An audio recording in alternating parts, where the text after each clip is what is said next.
Tema 2. La violencia.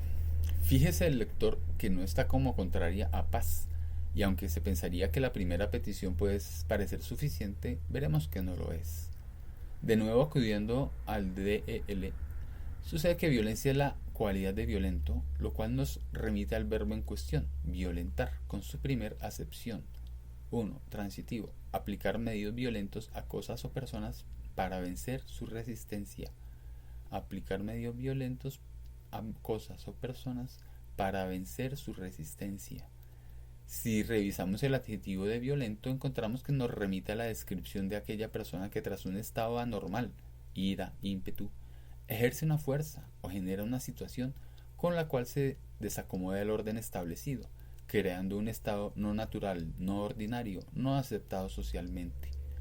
Por tanto, como el interés de esta parte previa al filtro del tema 2 sobre la violencia en la humanidad trasciende al individuo, hemos de remitirnos a la primera acepción de violentar, aportada justo sobre este párrafo.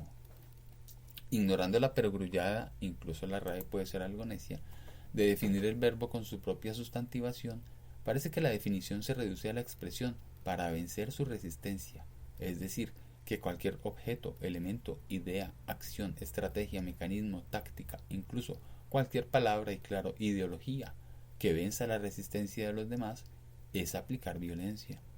El desempleo e infraempleo, porque subempleo en ocasiones parece mucho, el hambre, la calle como vivienda, la cárcel y claro, las leyes subjetivas de una justicia acomodada, los medicamentos que no curan, solo alivian temporalmente los síntomas, creando dependencia que asegura el constante flujo de recursos en el mismo sentido, las dependencias, la web, la televisión, las drogas, el alcohol, las apuestas, incluso banderas de fe pueden caber fácilmente acá. Remuneraciones escandalosas de unos pocos frente a oficios indignos para casi todos.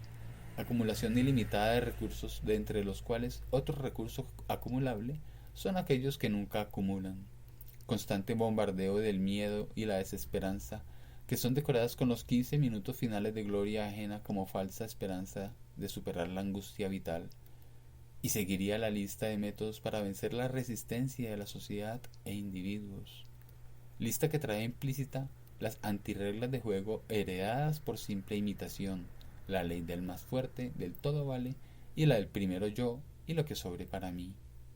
Todas expresiones difusas de la peor violencia contra el prójimo y sobre todo contra el diferente. Todo configurado para que la violencia no cese de los corazones de la masa irreflexiva, para que nunca se extinga la violencia entre esclavos que pelean por migajas arrojadas desde las ventanas de las torres de marfil del amo, claro, acompañadas de decretos y plegarias. Pediría perdón por estos términos, pero no se puede excusar la verdad. Duele, como toda verdad. Así de violentos nos han criado, o amaestrado, que preferimos cerrar el puño antes de ofrecer la mano. Al cerrar el puño lleno de migajas te quedas con menos. Al abrir la mano y compartir, incluso alcanzas a disfrutar de un poco más. En fin, retomando a esta puntual petición a la divinidad para que actúe contra la violencia, he de buscar el resultado esperado de dicha petición, es decir, qué se busca al eliminar la violencia del inventario de opciones para la futura humanidad.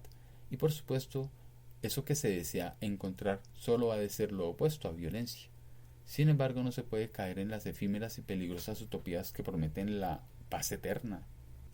La paz la puede proporcionar desde Lord Sidious hasta el presidente Snow. No, el contrario de la violencia es el amor evolutivo. Antes de detallar semejante titulación que he colgado al sentimiento más anhelado y escasamente vivenciado por la humanidad, hay que tener claro lo que no es amor, para lo cual he de reflexionar sobre dos términos que pueden engañar al lector. Antes de detallar semejante titulación que he colgado al sentimiento más anhelado y escasamente vivenciado por la humanidad, hay que tener claro lo que no es amor, para lo cual he de reflexionar sobre dos términos que pueden engañar al lector. El primer término proviene de Isaías y su máxima católica concretada en Santo Tomás, la caridad. Sentimiento difuso que fácilmente permite confundir honestidad con esclavitud, que diluye la benevolencia en utilitarismo, que ayuda limosneramente, impidiendo que el individuo y sus familias accedan a un verdadero futuro proactivo. Esa es la consecuencia directa de depender de otros para mejorar, de depender de algo o alguien que te diga cómo pensar, qué hablar y cuándo actuar. Quizás cabe acá recalcar que Santo Tomás fue quien definió los 7 dones del espíritu católico, inspirado en Isaías, los cuales involucran sabiduría, consejo, fortaleza, ciencia, piedad, entendimiento y temor de Dios, todos resumidos en la caridad como la acción más católica posible y fundida con el amor emanado de su Dios.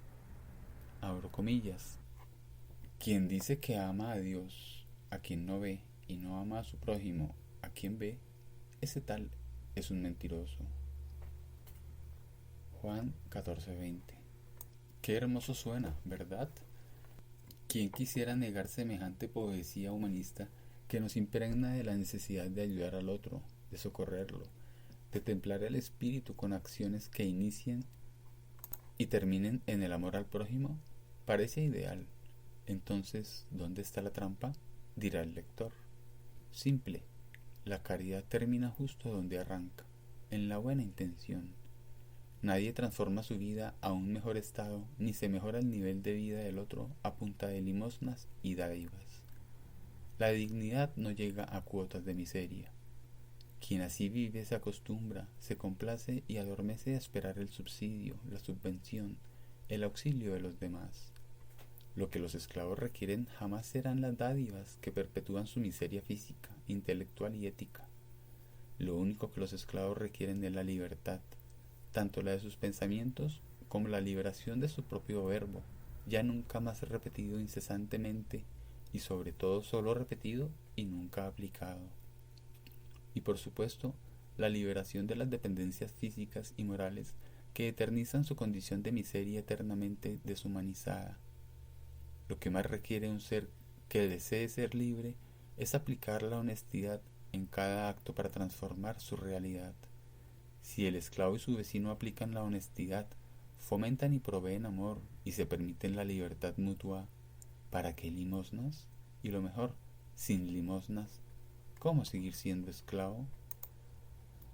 El segundo término con el que se suele confundir el amor se remite a la solidaridad, asociada casi siempre con la falsa solidaridad proveniente de las grandes revoluciones culturales del siglo XX.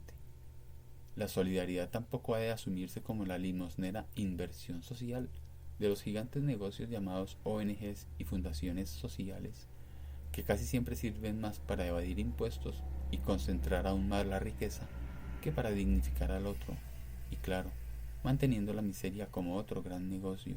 No, hablo de la solidaridad base de la humanidad, la que dice que si alguien sufre, todos quisiéramos ayudar sin que se generen premios por hacerlo, sin que implique más ganancias materiales ni acumular más y más riqueza ayudando al prójimo, es decir, sin esperar premios o utilidades.